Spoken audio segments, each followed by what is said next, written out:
안녕하십니까? 안녕하세요. 모든 부모가 그러하듯이 저도 제 아들을 사랑합니다.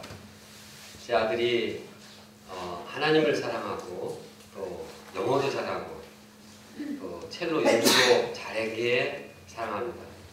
그러나 아들에게 약점과 실수와 허물이 있어도 사랑합니다.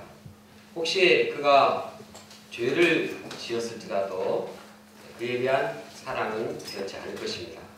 아마 그가 그런 일을 당할 때 더 앞선 사랑으로 그를 관심을 가지고 기도하게 될 것입니다. 자녀에 대한 부모의 사랑은 죄인에 대한 하나님의 사랑을 짐작하게 합니다. 본문의 말씀은 사람이 어떻게 죄를 짓게 되었으며 이러한 그들을 하나님께서 어떻게 다루셨는가를 말씀하고 있습니다. 본문을 통해서 죄인을 향한 하나님의 사랑과 공의가 무엇인가를 배우기 원합니다. 지금도 우리를 사랑하시는 하나님을 영접하고 하나님의 사랑 가운데 살기를 간절히 원합니다. 첫째, 죄를 지은 자를 찾아오시는 하나님.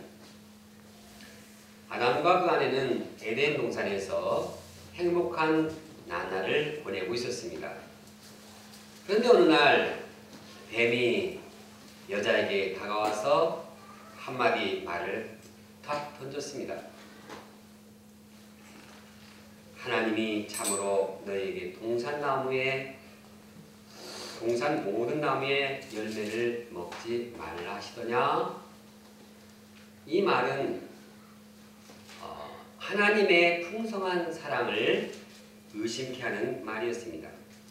정말 먹지 말라 하시더냐? 이 말의 뒷부분을 강조할 때 정말 먹지 말라 하더냐? 이 말은 하나님이 좀 무자비한 분이 아닌가? 하나님이 좀 이상한 분이 아닌가 하는 그런 뉘앙스를 남기게 됩니다. 그러나 사실은 그렇지 않습니다. 하나님은 에덴 동산의 모든 나무 열매 다 먹도록 이렇게 말씀하셨습니다. 그러나 뱀은 하나님께서 인색하고 무정한 자가 아닌가 하는 이러한 분위기를 연출했습니다. 뱀은 여자에게 무엇을 심고자 했는가? 그것은 하나님에 대한 부정적인 이미지를 심게 했습니다. 이것이 여자에게 들어가든 안 들어가든 얼마나 효과가 있건 없건 그 말을 함으로써 그 여자의 마음을 건들고 파고들고자 한 것입니다. 뱀의 말을 들은 여자는 하나님을 변호하듯이 말했습니다. 동산 나무의 열매를 우리가 먹을 수는 있으나 동산 중앙에 있는 나무의 열매는 하나님의 말씀에 너희는 먹지도 말고 만지도 말라.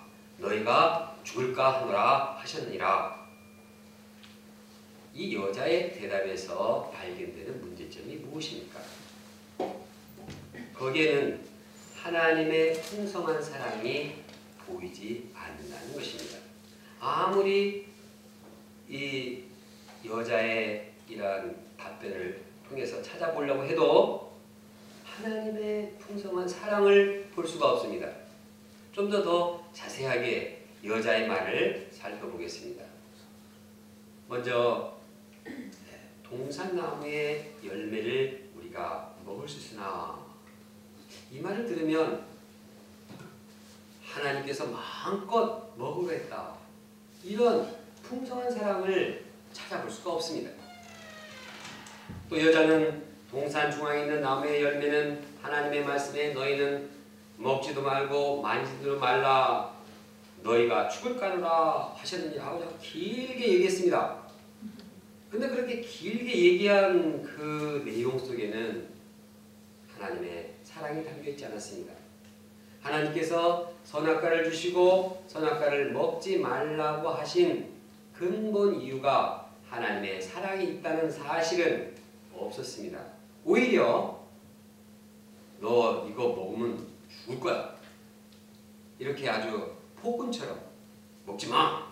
안 죽으려면 선악과 먹으면 안 돼. 이렇게 아주 위협하는 폭군의 이미지를 보여주고 있습니다. 이것이 뱀이 던진 이 공격, 유혹에 여자가 영향을 받아서 나온 말입니다. 뱀은 말 던져가지고 좀 던졌습니다. 뭔가 이제 그 여자의 마음에 하나님의 사랑을 이렇게 매기는 데 성공했습니다. 그리고 그 마음을 이제 자기 마음과 이렇게 연결이 됐다고 생각을 했습니다. 그리고 그것을 알아차린 뒤에는 이제 하나님의 사랑이 여자 안에 없어졌구나. 근데 이때다 하고 이제 아주 강한 강펀치의 말을 던집니다. 그것이 무엇입니까? 뱀은 여자에게 너희가 결코 죽지 아니할 것이다. 확신 있게 말했습니다. 하나님께서는 선악과를 먹으면 반드시 죽을 것이라고 얘기했는데 뱀은 결코 죽지 않는다. 정면으로 말씀을 뭉개버렸습니다. 그리고 나서 뱀은 여자에게 속삭였습니다. 하나님께서 왜 선악과 못 먹게 하는 줄 알아? 하나님과 같이 될 것을 하나님이 다 알고 계셔서 그러는 거야. 뱀은 여자에게 하나님께 대해서 섭섭한 마음을 갖게 했습니다.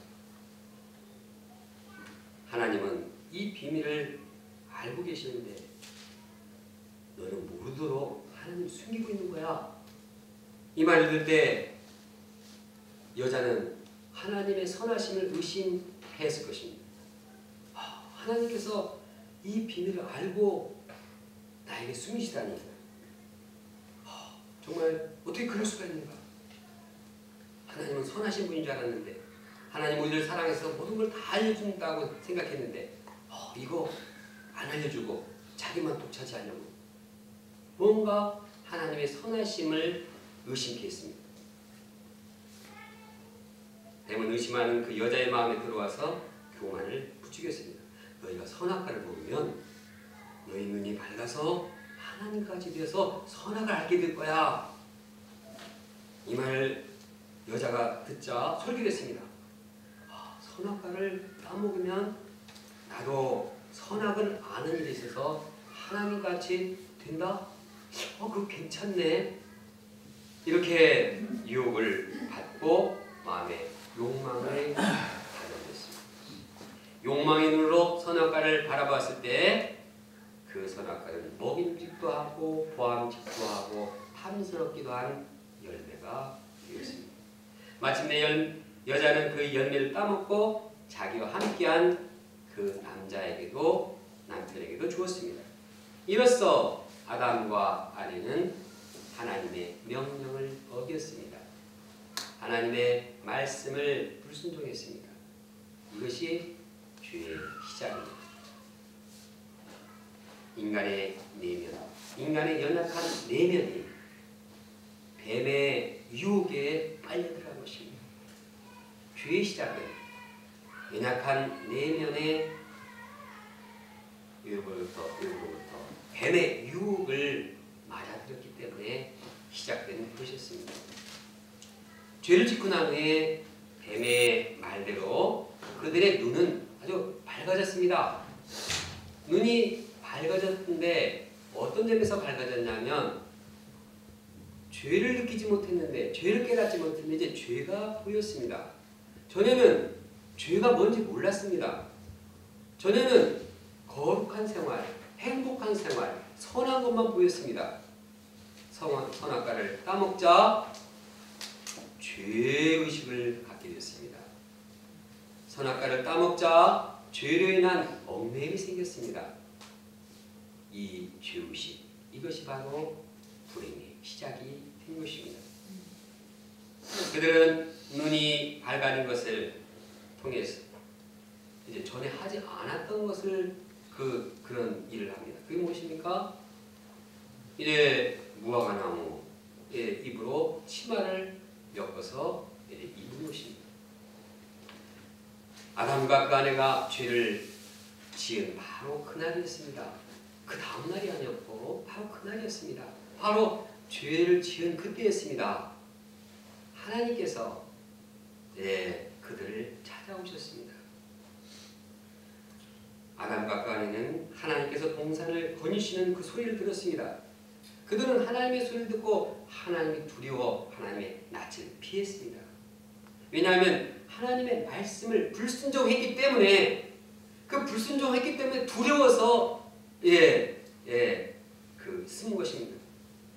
그거 이해 못합니까? 우리가 부모에게 불순종하면요, 자녀가 살살 피해 다닙니다. 목자가 말했는데 잘 안 만다 그러면 양은 피해 다닙니다. 이것이 불순종한 마음에 생기는 두려움입니다. 두려워서 그들은 동산 나무에 숨었습니다. 하나님께서는 숨어있는 아담을 찾아오셔서 부르셨습니다. 9절을 함께 읽겠습니다. 시작. 여호와 하나님이 아담을 부르시며 그에게 이르시되 내가 어디 있느냐. 하나님은 그들이 죄를 범하고 뱀의 유혹에 빠져 자기를 배신한 것에 대해서 참 내가 사랑을 베풀었는데 참 정력이 떨어진다. 정말 저런 애들 나 실망했다. 오늘은 내가 못 듣겠다. 내일은 몰라도 내가 이렇게 말씀하지 않았어요. 하나님은 죄를 지은 그들, 하나님을 배신한 그들을 보자마자 적극적으로 찾아가셨습니다. 그리고 그들을 향해서 아담아 내가 어디 있느냐, 따뜻한 초청의 음성으로 아담을 불렀습니다. 내가 어디 있느냐, 이것은 아담을 하나님께로 초청하는 그 사랑의 음성입니다. 만약 하나님께서 그를 징계하고 벌을 내리시려고 아담을 부르셨다면 네가 네 죄를 알렸다 하고 말했을 것입니다.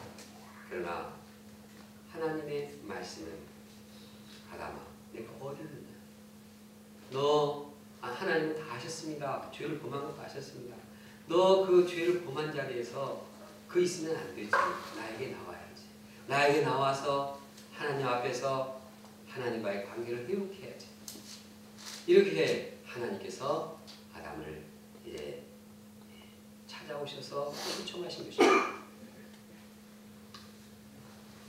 태초에 죄 지은 아담을 찾아오신 하나님께서는 지금도 변함없이 우리를 찾아오십니다. 사랑으로 찾아오십니다. 2000년 전 하나님께서는 이 자신이 찾아오시는 것을 더 분명하게 보여주기 위해서 자기 아들 예수 그리스도를 이 땅에 보내주셨습니다. 그리고 의인을 찾아간 것이 아니라 죄인들을 찾아오셨습니다. 하나님께서 자기 아들을 보내는 것은 정말 찢어지는 아픔과 고통이 있었습니다. 그러나 하나님은 죄인들을 사랑하시기 때문에 아들을 아낌없이 보내시고 죄인들을 찾도록 하셨습니다. 예수는 말씀하셨습니다. 내가 의인을 부르는 것이 아니라 죄인을 부르러 왔노라. 주님은 죄에 빠져 하나님을 떠나서 헤매는 우리를 부르십니다. 내가 어디 있느냐? 내가 하나님 앞에 나오라. 과거 하나님께서 하나님을 떠난 저를 부르셨습니다. 하나님께서 저를 부르시고 하나님의 나라, 죄 용서함의 세계로 저를 초청하셨습니다. 제가 하나님의 음성에 초대를 받고 주님께 나아갔을 때 주님은 저를 그의 자녀 삼으셨습니다. 그리고 저에게 있는 모든 죄를 다 사해 주시고 정욕의 죄, 또 열등감의 죄에서 해방해 주시고 행복을 누리게 하셨습니다. 그 외에도 하나님은 한 번만 찾아오신 게 아닙니다. 제가 물론 죄 안 질 때도 찾아오신 분이고 항상 함께 하셨지만 죄를 지을 때 거룩하신 하나님이 참 죄와 함께하기가 참 힘들지만 그러나 죄를 지을 때도 더 적극적으로 아픈 사랑으로 저를 찾아오셨습니다. 요즘 저는 하나님의 그 아버지의 풍성한 사랑과 능력을 의심하고 두려움에 빠지곤 했습니다. 구체적으로 복음 역사에 대한 부정적인 생각에 빠질 때가 있었습니다. 개척한 지 10년이 넘어서 이제는 이렇게 많이 양육도 해야 되는데 이런 상황을 볼 때 마음에 두려움이 생기곤 했습니다. 주님은 두려워 말고 믿기만 하라. 믿음을 심고 자신을 믿고 도전하고 이러한 담대한 삶을 살기를 말씀하셨는데 저는 믿지 못하고 주님의 사랑을 주님의 능력을 믿지 못하고 두려워했던 자신을 이제 발견하게 됩니다. 제가 주님의 말씀 믿지 못하고 주님의 능력을 믿지 못하고 주님의 크신 사랑을 믿지 못한 죄를 고백하고 주님 앞에 나옵니다. 그때 하나님께서는 저를 받아주시고 믿음 주시고 사랑 주시고 능력을 주십니다. 제가 하나님 앞에 이제 이 능력과 사랑의 하나님을 믿고 강하고 담대한 마음으로 복음 역사에 도전하겠습니다. 저를 정죄치 않으시고 요셉아 내가 어디 있느냐 그 부르신 따스한 음성으로 저를 부르신 주님께 감사와 찬양을 드립니다. 우리 각자를 부르시는 하나님의 음성을 우리가 영접하기를 원합니다. 자기 이름을 넣어서 요셉아 어디 있느냐 정보가 어디 있느냐 함께 한번 해보겠습니다. 시작. 요셉아 내가 어디 있느냐 내가 어디 있느냐 정말 나의 마음이 하나님께 있느냐 아니면 마음은 지금 몸은 여기 있지만 마음은 돈 생각 때문에 염려에 빠져 있느냐 마음은 공부할 것 때문에 근심하느냐 마음은 저쪽 놀 생각으로 가득 차 있느냐 하나님은 우리를 초청하십니다. 내가 어디 나에게 오라 나와 함께 모든 사랑의 관계를 맺고 평안을 누리고 사랑을 덧입고 행복하게 살아라. 하나님은 우리를 지금 이 시간에도 부르시고 계십니다. 둘째, 죄를 변명하는 자들을 벌하시는 하나님. 하나님의 부르심 앞에 아담은 대답했습니다. 내가 동산에서 하나님의 소리를 듣고 내가 벗었으므로 두려워하여 숨었나이다. 그의 대답을 보면은 이해하기 어려운 점이 있습니다. 그것이 뭐냐면 내가 벗었으므로 두려워하여 숨었다는 말입니다.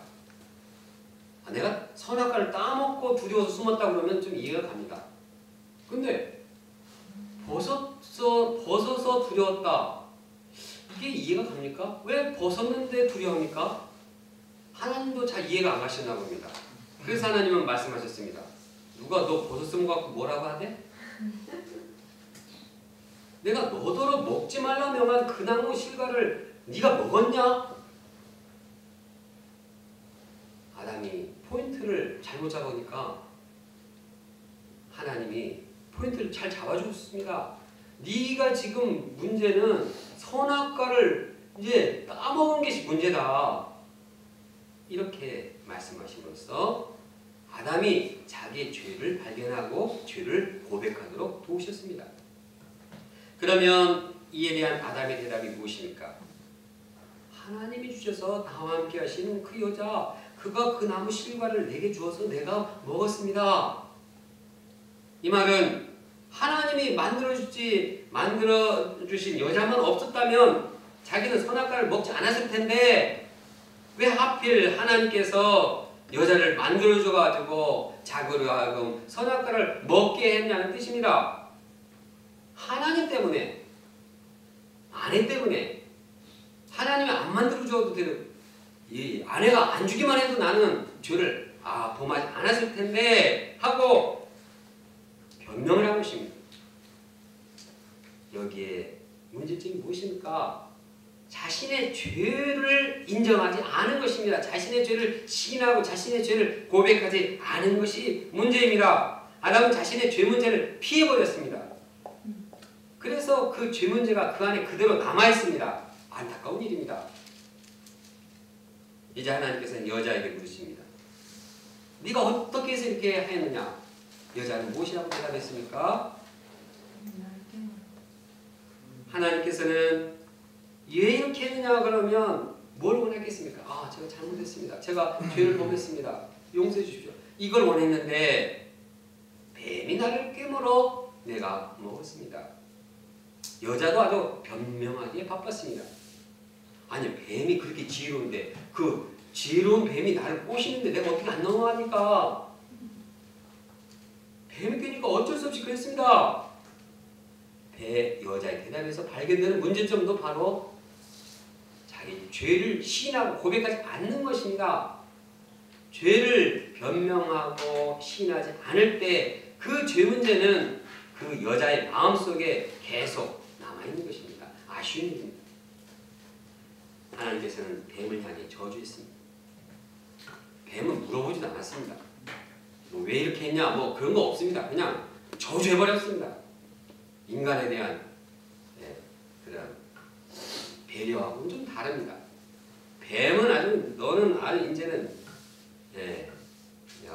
아주 그냥 땅으로 다니면서 배로 다니면서 흙을 먹게 할 것이다. 여자가 원수가 될 것이다. 그리고 그냥 여자의 후손에서 그냥 머리통이 나갈 것이다. 한편 하나님께서는 여자에게 임신하는 고통을 주셨습니다. 우리가 우리 어머니들이 임신할 때 고통은 바로 물론 아주 심한 고통. 어떤 분은 요즘은 제왕절개하기 때문에 고통 없습니다. 근데 고통 있습니다. 제왕절개 하는 분들도 고통이 있습니다. 그런 임신의 해산의 고통뿐만 아니라 남자를 사모하는 그러한 고통도 있습니다. 그래서 아름다운 가정생활이 참 괴로운 가정생활이 되었습니다. 한편 하나님께서는 남자에게 중노동의 고통을 느끼게 하셨습니다. 땅이 저주를 받아서 가시가 나고 그 남자는 그 가시의 밭을 일구어서 열매를 내야 하니 참 막 중노동을 하고 고통을 당하고 아주 힘싸였습니다. 하나님께서는 아담에게 너는 흙이니 흙으로 돌아갈 것이다. 육체의 죽음을 선포하셨습니다. 이처럼 죄를 고백하지 않고 변명할 때 그 죄에 대해서는 징벌이 따르게 되는 것입니다. 과거 한 자매님의 잘못을 이제 지적해 주면은 항상 그 자매님의 대답이 항상 그 말이 나와서 기억이 새로 기억이 납니다. 그것은 저도 그렇게 하고 싶었는데요. 누구 때문에요? 무슨 일이 생겨서요? 무엇 때문에요? 어쩔 수 없었어요. 잘 보면 맞는 말입니다. 그런데 그 문제점은 자신의 잘못을 심각하게 인정하지 않은 것에 있습니다. 다른 사람이나 다른 일이나 다른 무엇 때문에 이런 변명하는 것이었습니다. 그러나 변명으로는 자신 안에 있는 그 죄 문제를 해결할 수 없는 것입니다. 결국 죄에 대한 형벌이 따를 뿐입니다. 요즘 개콘 코너 중에서 나쁜 사람 아주 인기입니다. 요즘 효자 종목으로 아주 2월 초부터 시작했는데 아주 최고 인기라고 합니다.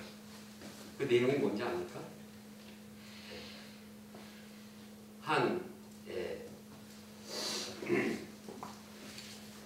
그 코너에서 3명의 형사들이 한 범인을 추궁합니다. 그런데 그냥 범인은 그렇게 울면서 자신을 변명합니다. 그러면 이렇게 형사가 들어오면은 그냥 정말 이 범인은 범인이 아니고 이 범인을 범인으로 만든 다른 사람, 그 사람이 나쁜 사람이다. 이렇게 이제 형사가 마음을 먹습니다. 그러면 이제 다른 형사가 나와가지고 나는 이러면 되겠냐 해가지고 또 오면은 거기서 이 얘기를 또 충분합니다. 그러면은 어느 정도냐면은 그 형사, 추궁하는 형사를 나쁜 사람이다. 어떻게 그걸 이해하지 못하고 그러느냐. 결국 풀어주자 해가지고 이제 그러면 이제 박수치고 아주 웃는 가운데 끝납니다. 저는 참 좋은 점이 있다고 생각합니다. 범인에 대해서 무자비하지 않고 참 이해해주고 그를 용서해주고 얼마나 참 따뜻한가, 참 기쁨이 있습니다. 그런데 한 가지 문제점은 죄를 인정하지 않고 변명으로 죄를 그냥 덮은 게 아니라 그냥 없었던 것을 한 것입니다. 근데 곰곰이 생각해 보면 죄를 지은 사람이 다른 그 범인이 죄를 범하게 한 다른 사람이 있다고 하십시오. 그럼 그 다른 사람 갖다 또 취조를 한다고 하십시오. 그럼 그 다른 사람은 또 변명이 있을 거 아닙니까? 이건 다 변명판이지. 죄는 그대로 있는 것입니다. 이런 사회는 얼마나 혼란스럽게 될까요? 이것은 아주 죄가 판치고 죄가 죄인지 뭔지 죄 문제는 해결이 아니고 점점 죄 핑계하고 변명하는 것으로 가득 찬 사회가 되고 죄로 인한 문제이기는 죄 문제이기는 되지 않는 것입니다. 그러나 하나님께서는 그렇게 하지 않으셨습니다. 하나님께서는 죄에 대해서 자신이 말씀한 대로 벌을 내리신 분입니다. 그래서 자신이 말하는 것이 신실한 것을 보여주고 자신이 의롭다는 것을 보여주십니다. 하나님은 사랑과 의로, 사랑뿐만 아니라 공의로 사람을 다스리는 분입니다. 셋째, 죄인에게 구원의 소망을 주신 하나님. 하나님께서 그들을 벌하시기 전에 하신 일이 있습니다. 그것은 구속의 소망을 약속하신 것입니다. 15절을 함께 읽겠습니다. 시작. 내가 너로 여자와 원수가 되게 하고 너의 후손도 여자의 후손과 원수가 되게 하리니 여자의 후손은 내 머리를 상하게 할 것이요 너는 그의 발꿈치를 상하게 할 것이라 하시고, 하나님은 죄 지은 그 순간에 인간을 위한 구원의 계획을 짜 놓으셨습니다. 이를 위해서 한 일은 사람을 그 죄에 빠지게 한 그 원수보다 더 강한 구원자를 보내는 것입니다. 하나님께서는 이 구원자로서 여자의 후손 가운데 주시겠다고 약속했습니다. 남자의 후손이 아니라 여자의 후손을 말씀하신 것은 여자의 실패를, 여자가 실패한 그 실패를 다시 회복시켜 주겠다는 말씀입니다. 또한 여자의 후손이라는 것은 메시아를 말하는 것입니다. 이 구원자는 이 땅에 오신 예수 그리스도십니다. 예수는 말씀대로 처녀인 마리아의 몸에서 이제 이 땅에 몸을 빌어서 이 땅에 오셨습니다. 갈라디아서는 말씀하고 있습니다. 때가 참에 하나님이 그 아들을 통해서 여자에게 나게 하시고, 하나님께서는 인간이 죄를 시작하자마자 인류 구원자의 탄생을 약속하셨습니다. 여자의 후손은 우리의 모든 죄를 다 해결하는 구원자의 탄생을 약속하신 것입니다. 죄를 지은 자를 사랑하시고 구원의 소망을 일찍부터 제시하신, 약속하신 하나님께 감사와 찬양을 드립니다. 이 소망의 약속에 대해서 우리는 좀 더 자세히 살펴볼 필요가 있습니다. 여자에서는 내 머리를 상하게 할 것이요 그의 발꿈치를 상하게 한다. 이 말씀은 예수님의 십자가와 부활의 사건을 말하고 있습니다. 예수님께서는 십자가에 피 흘려 돌아가셨습니다. 십자가에 피 흘려 돌아가신 것은 발꿈치를 상하게 했다고 표현되고 있습니다.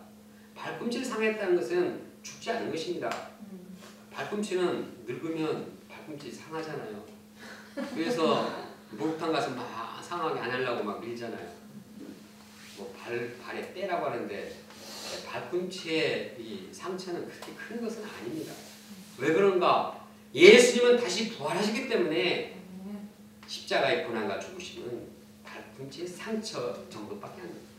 부활하신 예수님은 영광의 주님으로서 능력과 권세로서 모든 죄와 사망의 권세를 파하신 분입니다. 그래서 우리의 모든 이 죄를 다 파하시고 믿는 자를 죄와 이 사망에서 구원하신 분입니다. 히브리서는 말씀하고 있습니다. 자녀들은 혈과 육에 속하였음에 그도 또한 같은 모양으로 혈과 육을 함께 지니심은 죽음을 통하여 죽음의 세력을 잡은 자 곧 마귀를 멸하시며 죽기를 무서워함으로 한평생 매여 종노릇하는 모든 자들을 놓아주게 하려 하시니라. 죄와 죽음의 권세에 붙잡힌 우리를 자유케 하신 하나님의 아들 예수 그리스도께 감사와 찬양을 드립니다. 죄인들을 위해서 구원의 소망을 약속하시고 이루어주신 하나님께 감사와 영광을 돌립니다. 죄인에게 구원의 약속을 주신 후에도 하나님의 사랑은 지속되고 있습니다. 약속만 하신 것이냐, 이제는 사람들을 사랑한다는 표로 가죽옷을 지어 입히셨습니다. 지금까지 아담과 그 아내는 수치심을 가리기 위해서 무화과 나무 잎으로 치마를 해서 입었습니다. 그러나 이것은 일회용이었습니다. 하나님께서는 사람들을 위해서 짐승을 죽여서 그 가죽으로 옷을 만들어 입히셨습니다. 곰곰이 생각해보면 인류 최초의 살상 사건이 바로 여기 있습니다. 끔찍한 일을 하나님이 벌이셨습니다. 인간이 살아가기 위해서 짐승을 죽이신 것입니다. 여기에 하나님의 사랑의 표현이 담겨 있습니다. 하나님은 사람을 사랑하시기에 짐승의 생명을 희생시켰습니다. 그만큼 하나님은 인간을 얼마나 사랑하시는가를 보여주고 있습니다. 아니, 하나님은 짐승의 생명을 파하실 정도가 희생시킬 겁니다. 구약시대에 매년 수십만 마리의 양들, 짐승들, 피들 제사를 드리면서 얼마나 많이 피 흘리셨습니까? 그러나 하나님은 인간을 사랑하시기 때문에 나중에는 자기가 아끼는 독생자 예수 그리스도의 피를 희생하신 분입니다. 그만큼 예수님은 우리를 사랑하시고 우리의 죄를 회복시켜 주고자 하시는 분입니다. 이것이 우리를 향한 하나님의 변함없는 사랑입니다. 우리가 하나님의 사랑을 영접함으로써 매일 매순간 하나님의 사랑 가운데 살아가기를 기도합니다. 결론적으로 인류의 조상 아담과 하와는 뱀의 유혹에 빠져서 죄를 지었습니다. 하나님의 사랑을 잃어버렸고 하나님의 말씀에 불순종했습니다. 그러나 하나님께서는 죄를 지은 그들을 찾아오시고 그들을 초청하시고 그들을 회복하자 하셨습니다. 죄를 고백하지 않고 그 변명하는 그들에게는 형벌이 따랐지만 그 순간에도 하나님께서는 형벌 주기 바로 전에 그들을 구원하실 약속을 하신 것입니다. 이 형벌은 사람들에게 꼭 필요한 것이었지만 그러나 하나님은 형벌을 주시기 위한 것이 아니라 이 인간을 구원하시고자 하시는 목적을 분명히 나타내고 있습니다. 그래서 구속의 약속을 하신 후에도 죄를 지은 인간을 위해서 가죽옷을 지어 입히셨습니다. 우리가 이 하나님의 사랑을 영접하고 사랑과 소망으로 충만한 삶을 살기를 간구합니다. 다 같이 9절 말씀 함께 읽겠습니다. 시작. 여호와 하나님이 아담을 부르시며 그에게 이르시되 내가 어디 있느냐